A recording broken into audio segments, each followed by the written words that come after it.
Olá, sejam bem-vindos a mais um programa Liberdade A2. Eu sou o Dr. Vinícius Farani e hoje vamos falar sobre um assunto extremamente importante. Sua casa é um espaço de amor?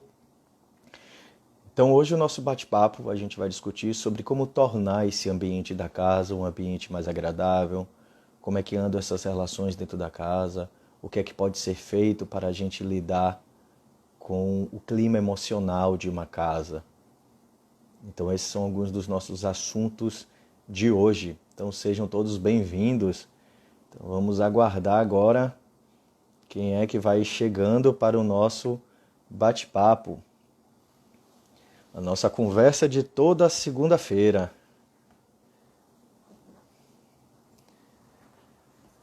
Sejam bem-vindos, vamos chegando.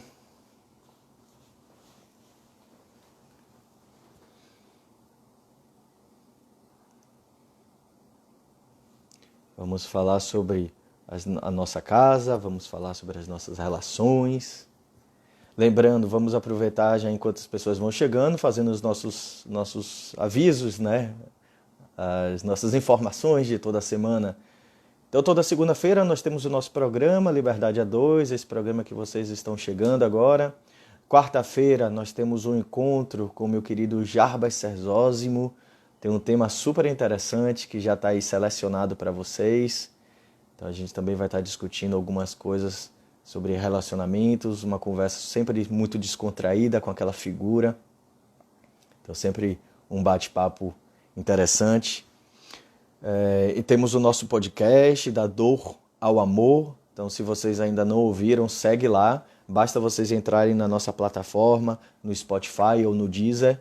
Vocês procuram como se fosse uma música qualquer e vocês então vão ter acesso ao conteúdo.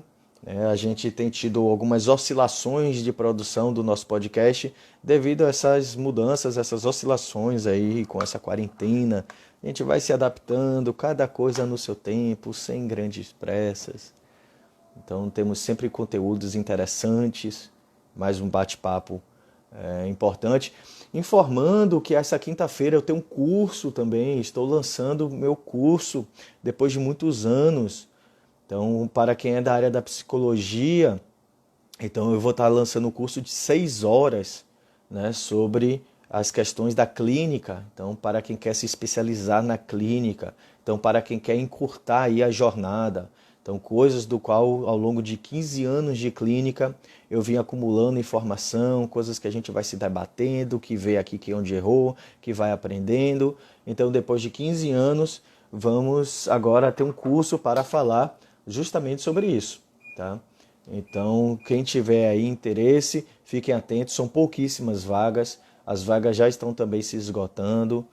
Então, para quem, em vez de pagar apenas por uma supervisão, por uma hora de supervisão, teremos 6 horas de conversa, são 4 horas de conversa teórica, né? Falando, na verdade, não é bem teórica, né? É um grande bate-papo, é uma construção coletiva, acho que essa é a ideia melhor, uma construção coletiva sobre o que é a clínica, quais são os objetivos, aonde vocês querem chegar. Então a gente pretende encurtar esse caminho. Não sei quando é que eu devo lançar esse curso novamente.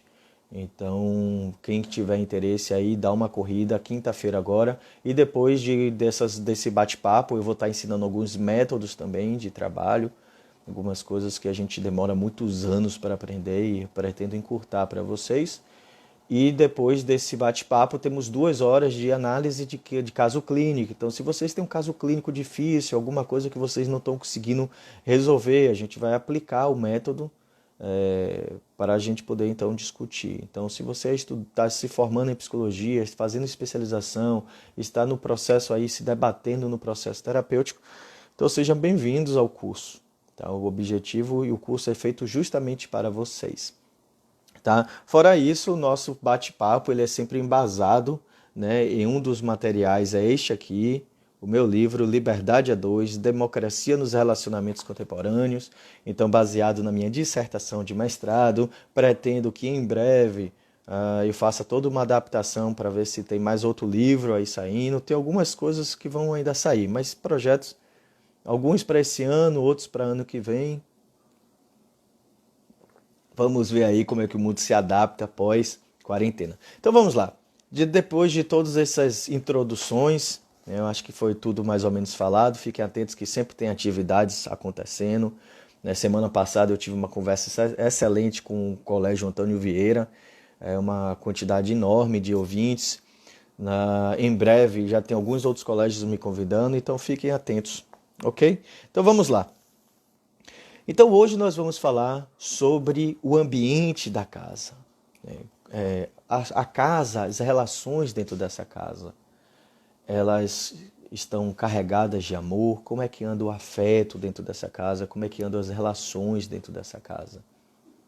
E a gente precisa então sempre pensar, já que vocês estão aqui me escutando, a gente precisa começar pensando pelo elo mais importante da casa, que somos nós. Então essa conversa a gente vai puxar um pouco a questão do amor dentro da casa, baseado principalmente dentro de si mesmo. Quando a gente fala de amor, existe muito risco da gente cair num conceito muito que foi subvalorizado. Um conceito que se tornou um conceito muito comum, que é a ideia do amor. E um conceito do qual a gente muitas vezes tem dificuldade de compreender. Porque a gente fala o amor com muita facilidade, principalmente aqui no nosso país. É um país muito afetivo. Hoje de manhã eu estava dando uma aula para os meus alunos da faculdade de Direito e a gente estava trazendo alguns conceitos, sobre o modo de se relacionar no Brasil, as relações de intimidade no Brasil.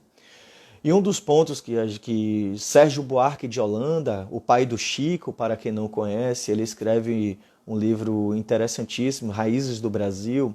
Ele vai trazer a ideia do brasileiro como homem cordial, que foi um conceito que foi muito criticado, principalmente no período mais revolucionário, porque disseram que essa ideia de um homem cordial apazigua muito.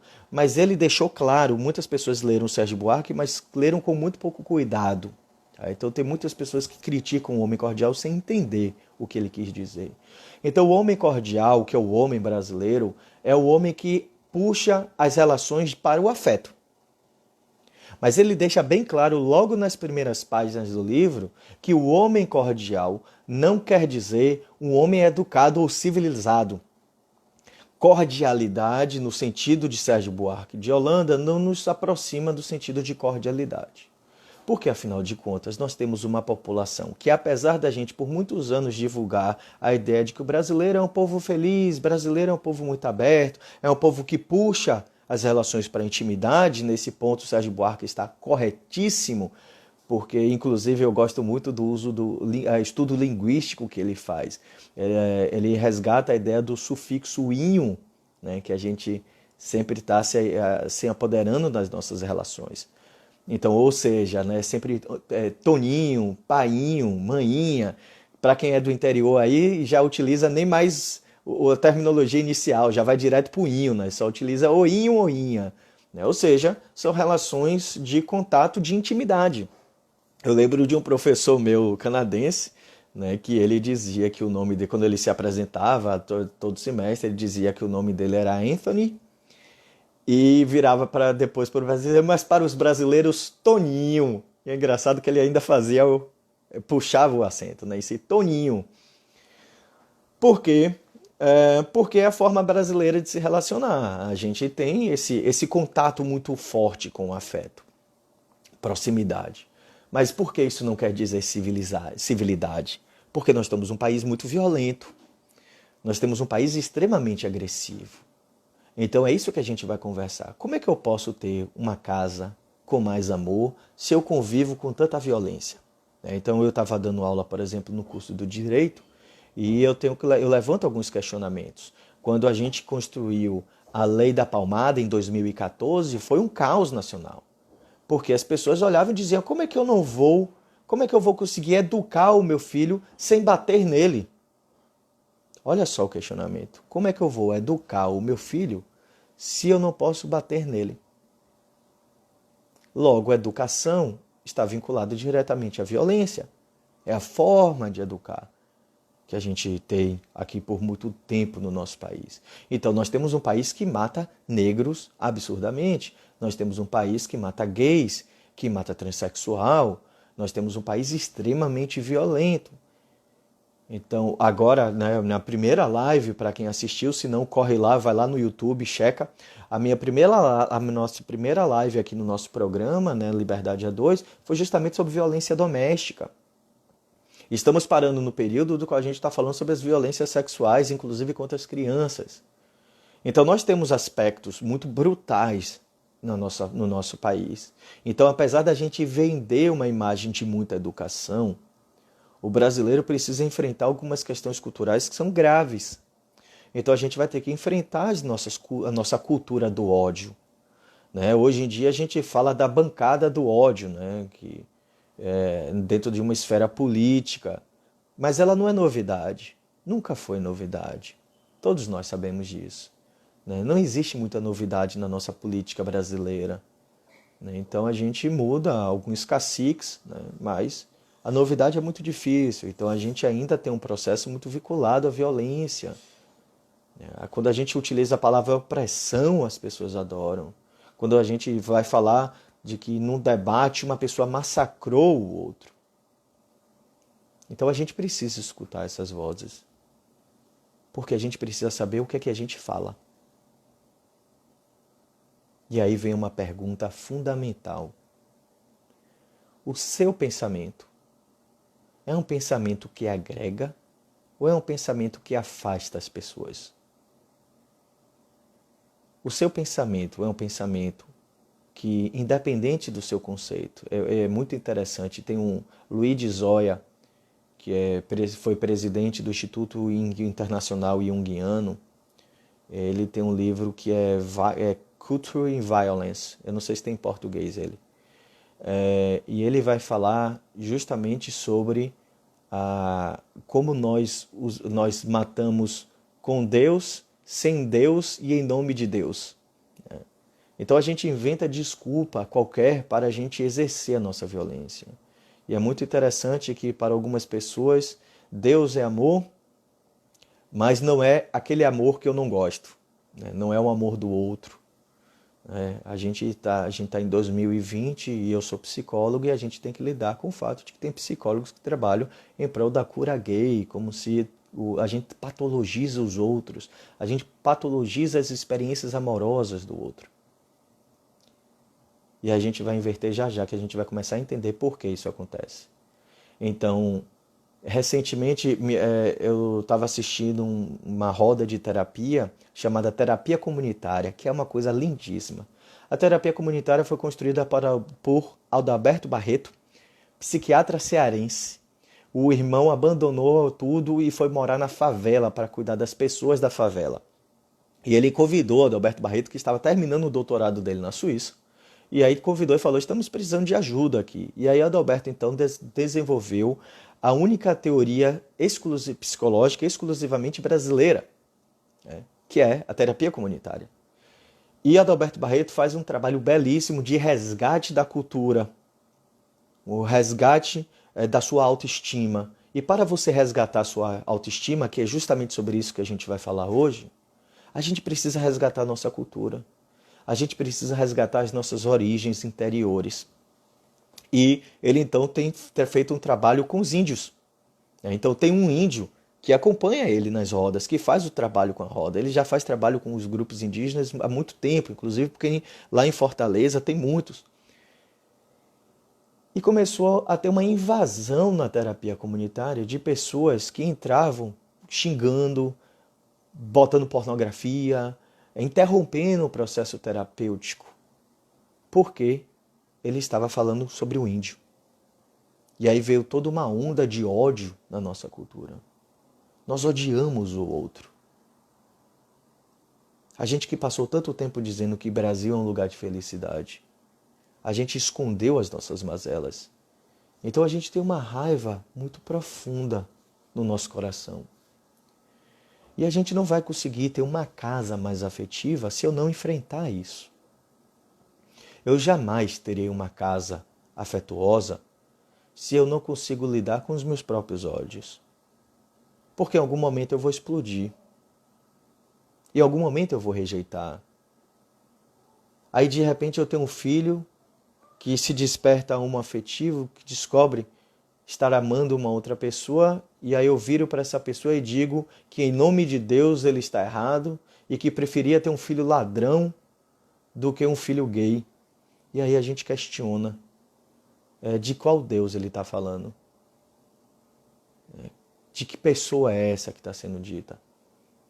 Então o caminho para uma casa mais feliz, o caminho para uma casa com mais amor, passa principalmente por uma jornada interior. De uma jornada contra as nossas próprias mazelas. Porque quando eu ataco o outro, eu não estou atacando o outro. A primeira coisa que eu estou atacando é a mim mesmo. Eu já trouxe essa. Eu lembro muito de Leandro Carnal, quando ele voltou do Butão, e ele trouxe uma lenda, né, um conto que é muito, muito interessante. Né? Quando você pega uma pedra de fogo e você joga essa pedra contra o outro, talvez você acerte o outro, talvez você fira o outro, mas 100% das vezes você vai se ferir. Olha que coisa interessante. 100% das vezes, quando a gente ataca o outro, a gente fica com raiva. Veja só como a gente fica em casa pensando, porque aquela pessoa fez isso comigo, ela merece morrer, ela merece isso, ela merece aquilo, e a gente vai se consumindo, e aí a raiva vai tomando conta do nosso corpo, e a gente vai...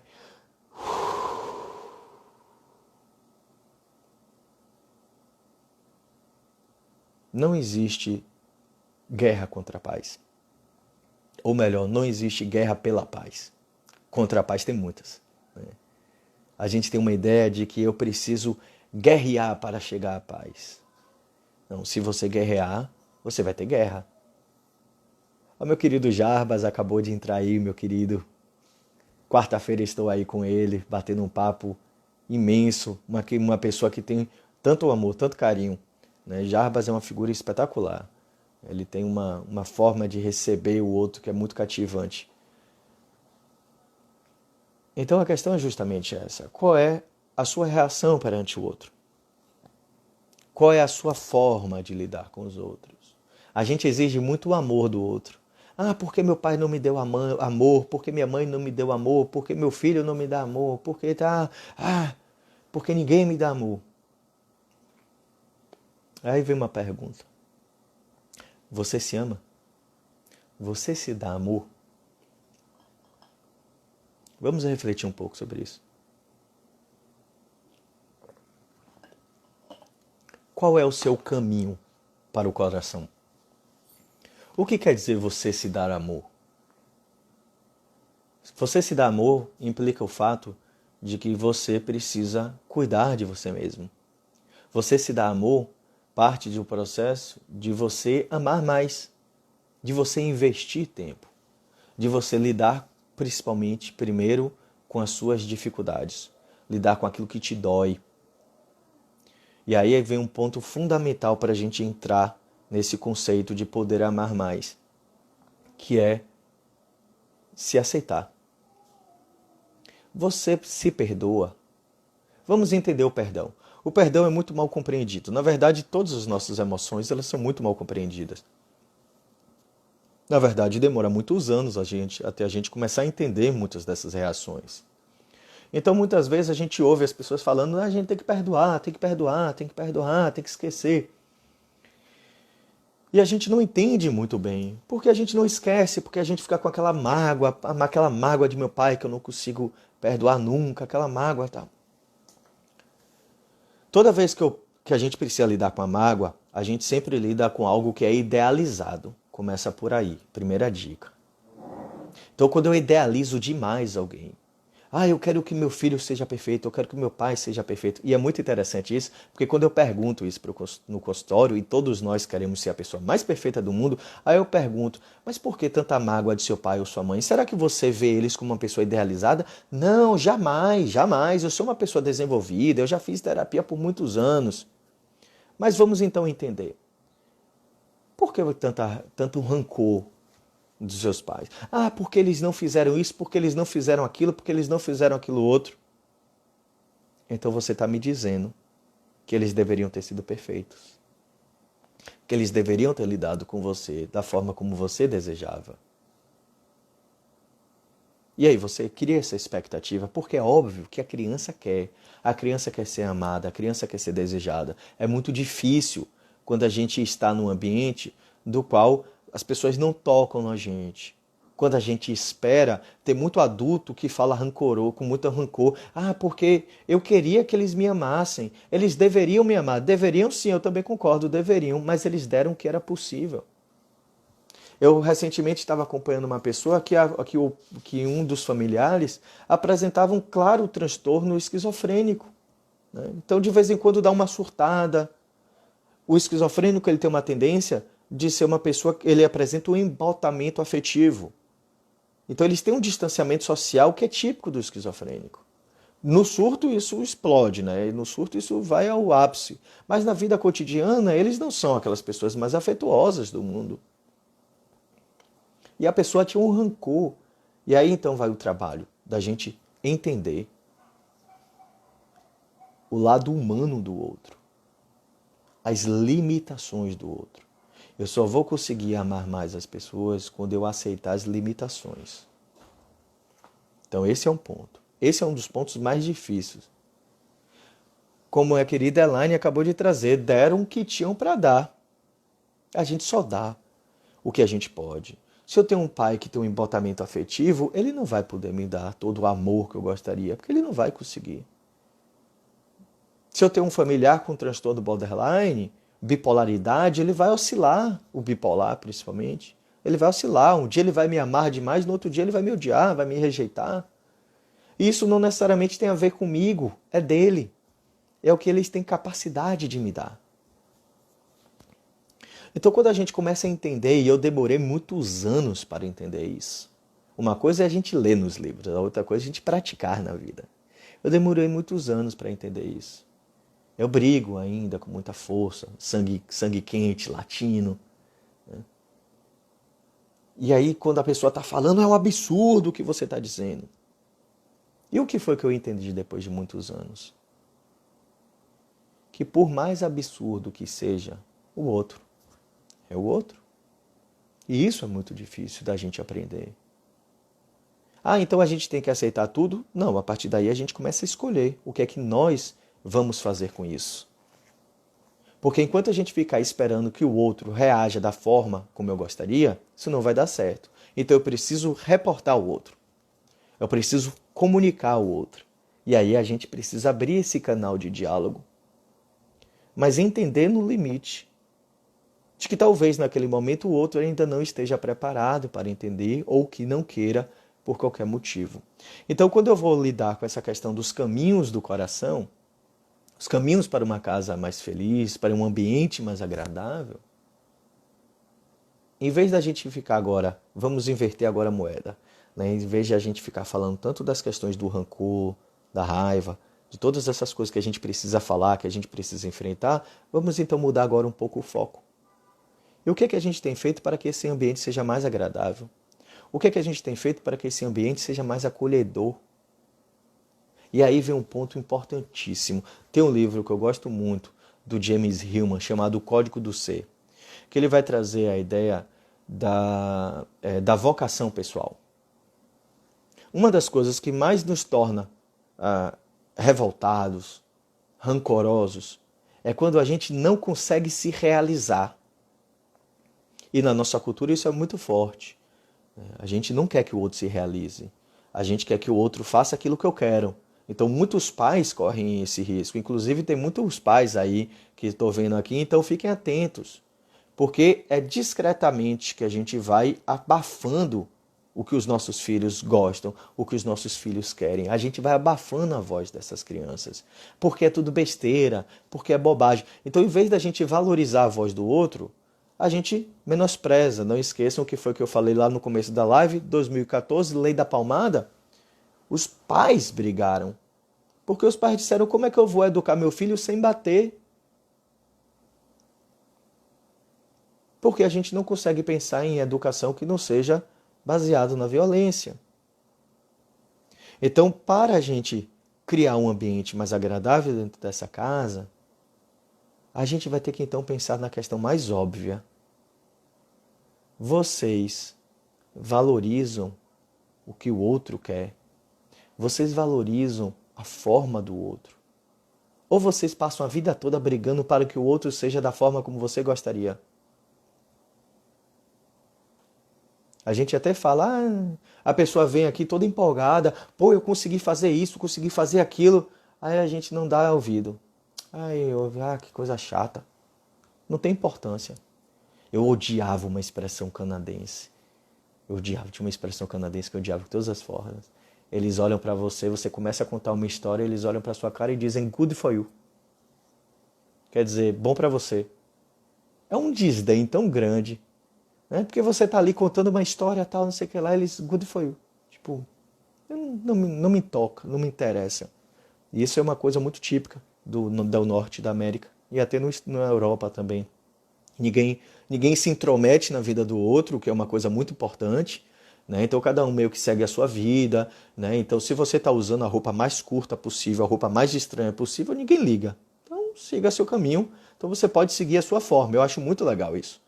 Mas por outro lado, também há um desprezo, né? Um good for you, tipo, não quero saber, não me importa, isso foi bom para você, né? E não entra no processo empático. E a empatia passa justamente em se aproximar da realidade do outro. A empatia é um processo da gente se desenvolver ao ponto da gente se abrir para receber o que o outro nos traz. Não é aquilo que eu gostaria, mas é aquilo que ele traz. É entender o mundo sob a ótica do outro. Então eu jamais vou ter um ambiente dentro da minha casa agradável se eu não acolho essas pessoas. Depois a gente não entende porque os adolescentes se enfiam dentro de um quarto e não querem mais ver os pais. Tudo que o adolescente fala, para os pais, é um saco. Lá vai esse menino falar de videogame de novo, lá vai esse menino falar de besteira de escola, lá vai esse menino falar de besteira de namoro, tá se apaixonado, que besteira. E vai menosprezando. Tem coisa mais importante do que um filho apaixonado? Mas por que a gente menospreza? Porque a gente não sabe lidar com o nosso próprio amor. Porque muitas vezes a gente foi rejeitado. Quando a gente contou nossas histórias lá para nossos pais, eles não tinham trato de como lidar com aquilo e nos rejeitaram. Quando a gente menos percebe, a gente está rejeitando o outro também. E a gente fica mantendo esse ciclo infinito de distanciamento. A gente não consegue se livrar das nossas experiências traumáticas. Então eu faço uma pergunta para vocês. O que alimenta a sua alma? Vocês jamais vão conseguir alimentar a alma do outro se vocês não alimentam a sua própria alma. Olha que legal.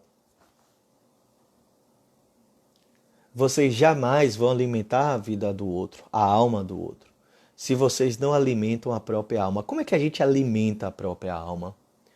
Quando a gente se cuida, quando a gente faz aquilo que nos satisfaz. Eu tenho um trabalho, uma suadeira enorme quando eu atendo o casal, porque na grande parte os grandes problemas do casal é sempre um culpando o outro, um jogando para o outro, porque ele não me dá, porque ela não me dá, porque isso, porque aquilo, e a gente fica o tempo todo. Aí eu pergunto, e você procura para você? E você se satisfaz? Você fica só esperando o outro, mas você constrói caminhos para se satisfazer? E quando eu digo se satisfazer, eu não estou falando apenas sexualmente, eu estou falando como vida. Você está desenvolvendo o curso que você gostaria, você está desenvolvendo habilidades que você gostaria. Eu fico vendo, eu estava fazendo uma observação dentro agora desse período da quarentena. Existem dois tipos de famílias típicas. Aquelas famílias que chegam na quarentena e elas surtam, e aquela família que consegue se agregar. Como?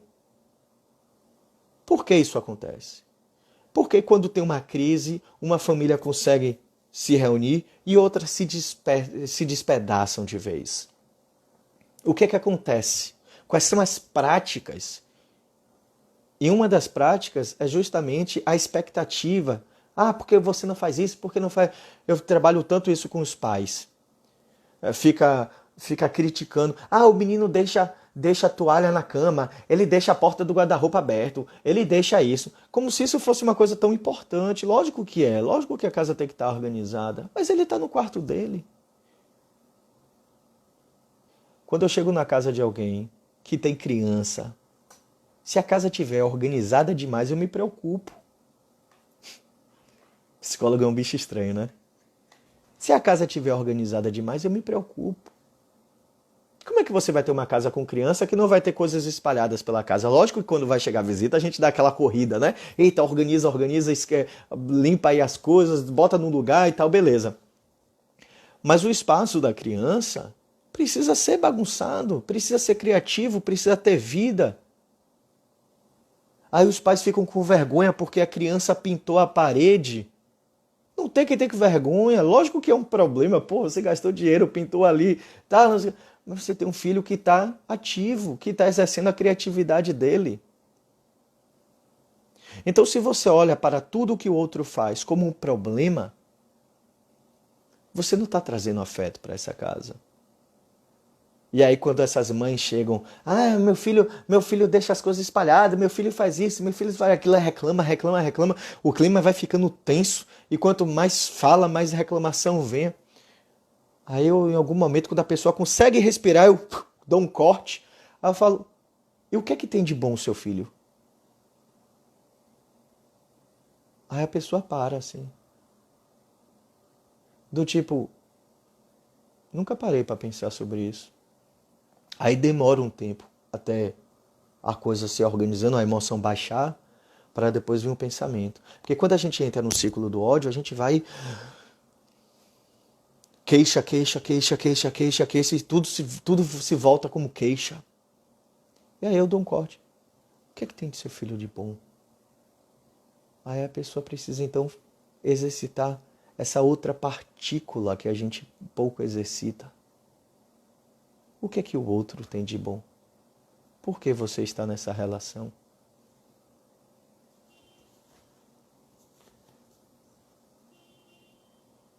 Casa com Mari trouxe aqui, Marli, na verdade, trouxe aqui. Casa com criança tem que ser decorada por elas. Quem quiser que fale.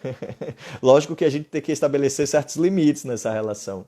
Mas a criança ela tem. Eu lembro de meu irmão que comprou um quadro, um quadro negro para o meu sobrinho pintar e pintava, e ficava lá, e era legal porque pintava e apagava, e foi uma experiência bem legal, porque uma vez eu fui brincar com ele e ele tinha muito medo da bruxa, é, e teve uma vez que eu tava lá com ele desenha um castelo, criança adora mandar, desenha um castelo, desenha um castelo. Aí ele desenha a bruxa, ele mesmo mandava. Aí ele ficava com medo, e aí ele dizia, agora apaga a bruxa. Né? Então ali era o ambiente que ele tinha de controle. Até um dia que eu fui na casa de meu irmão, aí eu, e aí, como é que tá? Aí ele ali, ó, a parede. Né? Gostou da arte e a arte foi se expandindo. Né? Expandiu para o corredor, se expandiu para alguns outros locais. Né? Então a gente precisa olhar para esse local. E aí muitas vezes o pai se volta com tanta agressividade, com tanto grito, não é possível que você pintou. Só que, e aí você matou a criatividade, a espontaneidade daquela criança. A criança toda feliz que estava ali pintando, olhe para a cara da criança enquanto ela pinta. Ela não está fazendo nada contra você. A gente tem uma cultura de uma baixa autoestima. Ah, porque meu filho fez isso contra mim. Uma criança? Não. Ele fez porque ele quis. Olha para a cara dele. Ele está lá se divertindo. Aí a gente chega com tanta agressividade adulta que a criança olha assustada. E aí a gente ensina ela a ser igual a gente. Aí a gente vai se ensinando a criança a se tornar uma pessoa amargurada.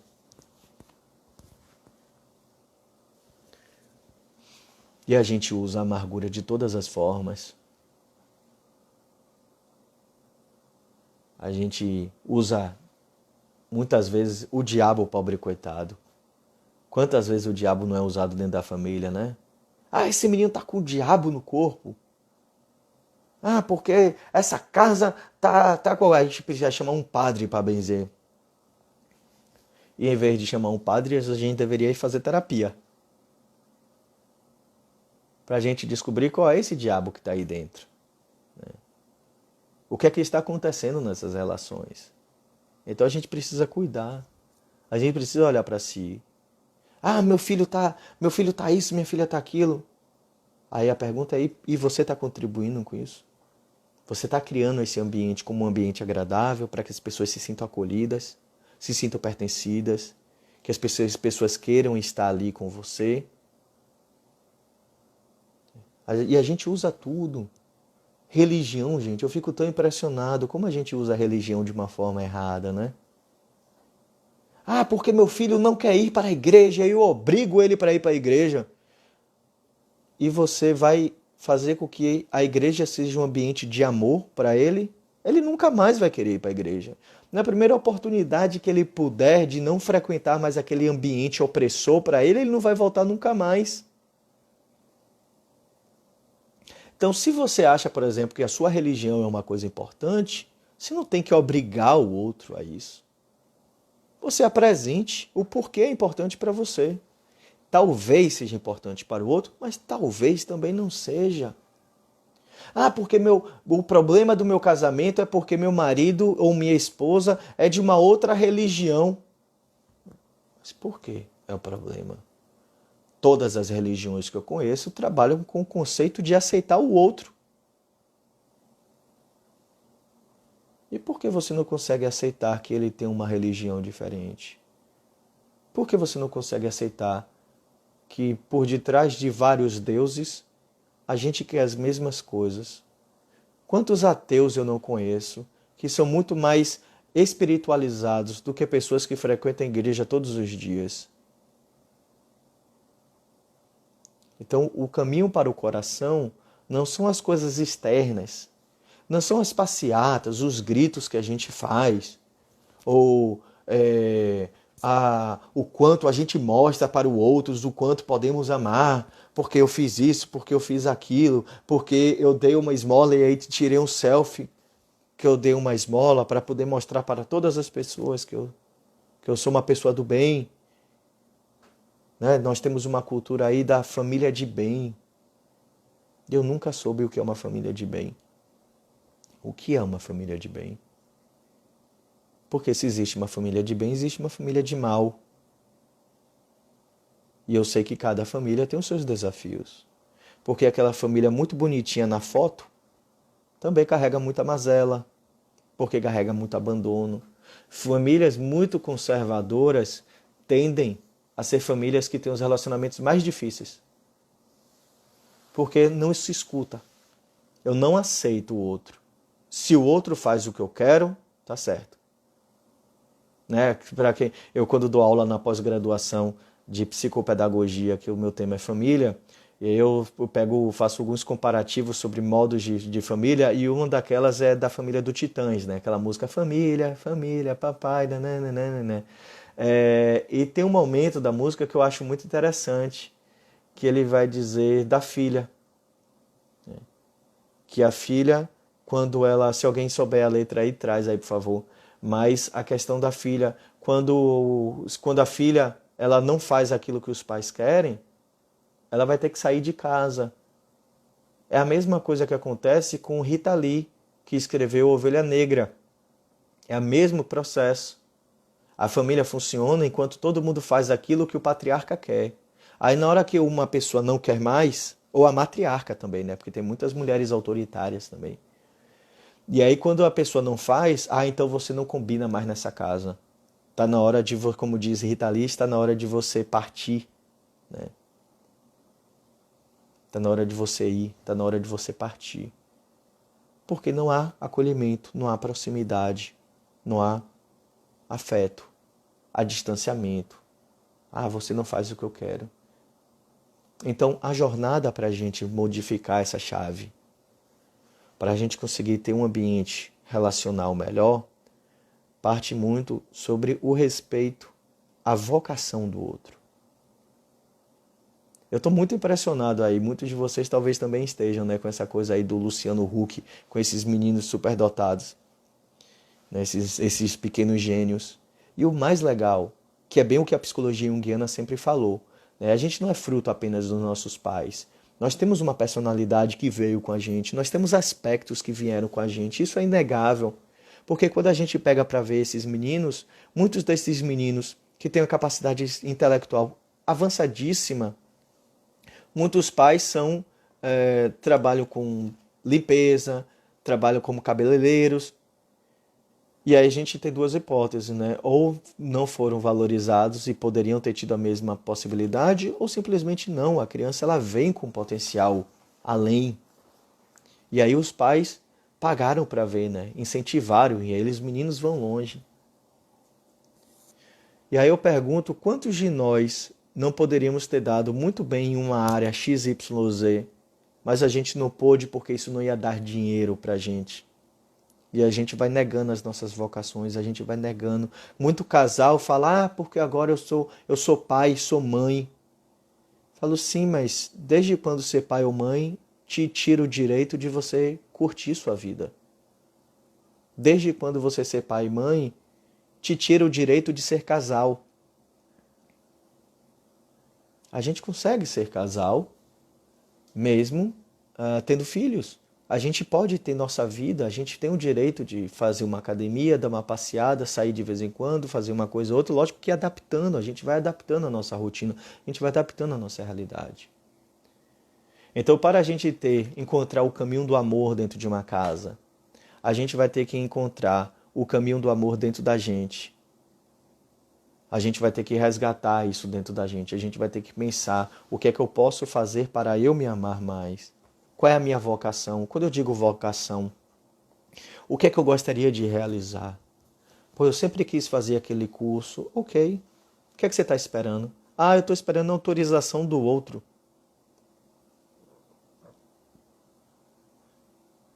Ou aquela pessoa que se sente sempre incompetente. Ah, eu não sou capaz, eu não consigo. Porque escutou muito lá atrás. Você é burra, você não consegue. E a gente vai criando uma cultura de baixa autoestima enorme. Isso vai nos aprisionando, isso vai nos trancafiando. E a gente vai tendo dificuldade de se realizar. Poxa, eu gostaria tanto de dançar, mas minha religião não permite, o outro não permite, o outro não deixa. Quem é esse outro? Você se permite? Porque quanto menos eu me permito, quanto menos eu me realizo, mais amargurado eu fico. Mais rancoroso eu fico. Ah, eu não consigo me realizar. Se eu não consigo me realizar, eu também não vou querer que ninguém se realize. Eu que trabalho com casal, que no meu livro estudei tanto as questões do casal, quando a gente vai entrevistar, muitas mulheres viravam para outra e diziam, minha filha, quando você se casar, você vai ter que suportar algumas coisas do homem. E aí a mãe estava ensinando a filha a ter relação sexual, a ter que suportar as coisas, o mau humor do homem, a traição, o fato de que ela que vai ter que ficar cuidando da casa, gostando ela ou não. E aí a casa se torna um ambiente de suporte, você tem que suportar. E aí, misteriosamente, essa mãe começa a se tornar uma pessoa amargurada. Aí, na relação com os filhos, começa a ter muita raiva dos filhos. Ah, esses meninos ficam me enchendo o saco. Por quê? Porque ela não se satisfez. Eu acho muito engraçado aquelas pessoas que dizem, antigamente as famílias eram melhores. Onde, cara pálida? Sempre foi dramática as nossas experiências. A gente, pela primeira vez, está tendo a possibilidade de vivenciar uma liberdade democrática. Que é justamente aí que eu desenvolvo esse conceito que eu chamo de liberdade a dois.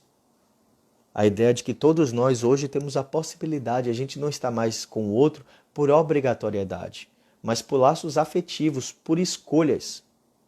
Somos livres até para escolhermos estar a dois. Olha que coisa bonita. Somos livres até para escolher estar com o outro. Eu sou livre para escolher não passar minha vida sozinho, ou pelo menos enquanto durar a minha vida. Né? Ou pelo menos enquanto durar o casamento.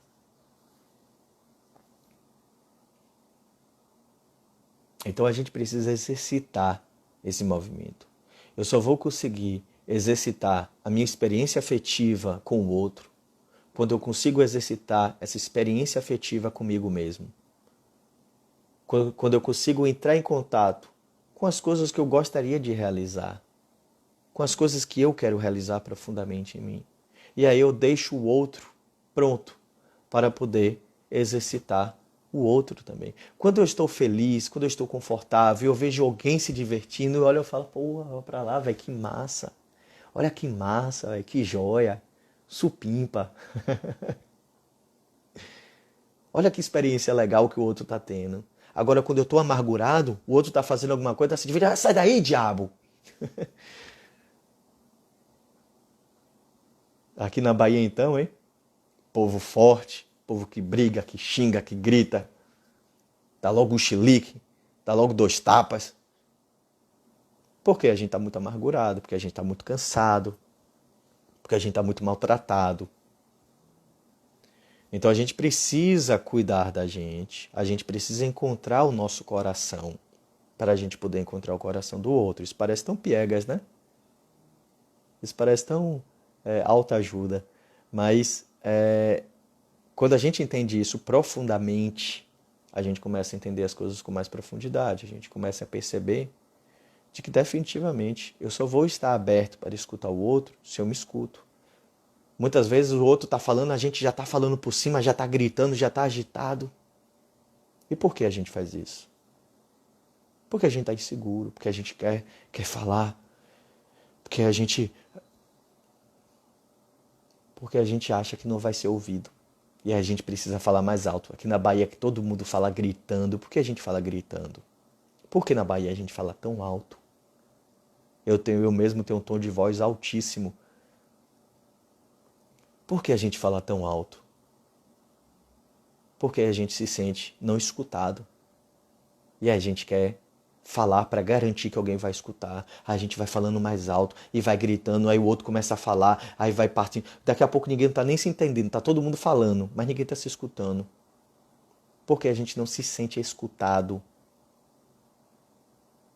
A gente não se sente escutado. Então, em algum momento, a gente vai ter que perdoar a nossa própria vida. Em algum momento, a gente vai ter que olhar para a nossa própria vida e nos perdoar. E dizer, pô, minha vida poderia ter sido muito melhor. Mas agora que eu tomei consciência, eu posso fazê-la muito melhor. Eu tive a vida que eu pude ter. É impossível eu, aos meus 30 e pouquinhos anos, quase 40, ter a consciência que eu tenho sobre mim quando eu tinha 18 anos de idade. Às vezes eu me arrependo, às vezes eu paro assim de noite, aí fico, caracas, velho, porra, que imbecil. Como é que eu fiz aquilo? Quando eu vou parar para pensar, tem 20 anos. Quando eu tinha lá meus 18 anos de idade, eu penso, calma aí. Eu não tinha estudado psicologia, nem especialização, nem mestrado, nem doutorado, e principalmente eu não tinha passado por nada disso na minha vida, eu não tinha experimentado as coisas, eu não tinha aprendido.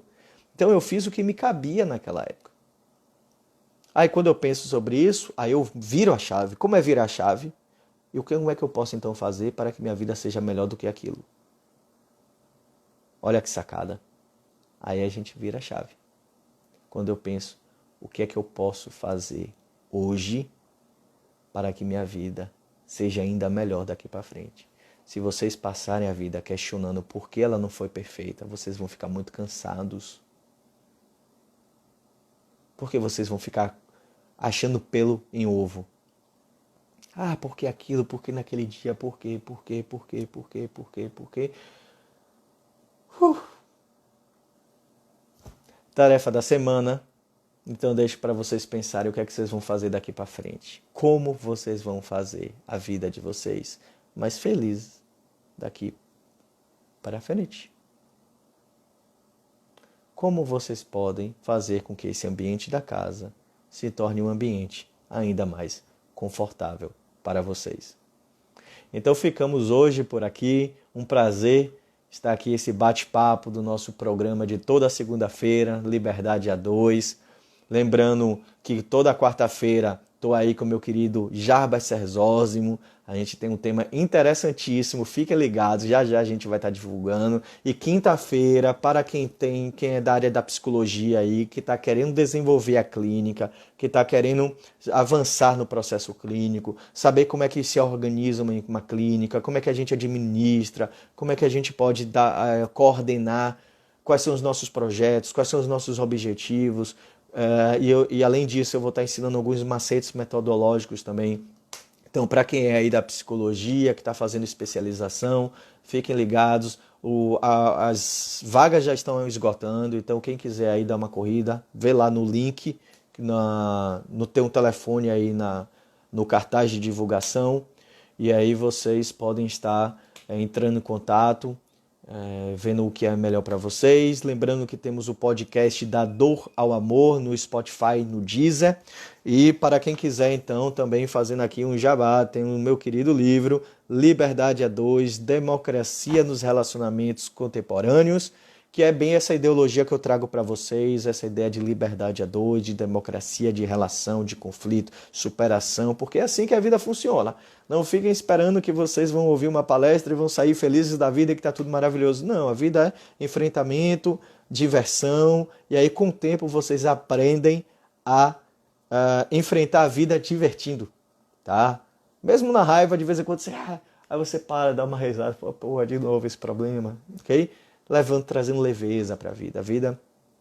E isso tudo a gente só consegue quando a gente encontra o caminho do coração, e esse caminho é nosso, é a nossa realização. Então se realize com seus filhos, se divirtam, veja o sorriso deles, brinquem com eles, se divirtam com eles. Eles não vão fazer tudo o que vocês querem, mas eles têm outras coisas tão espetaculares que vocês podem curtir e se divertir. Então para apenas de tanta cobrança, para de olhar apenas para o problema.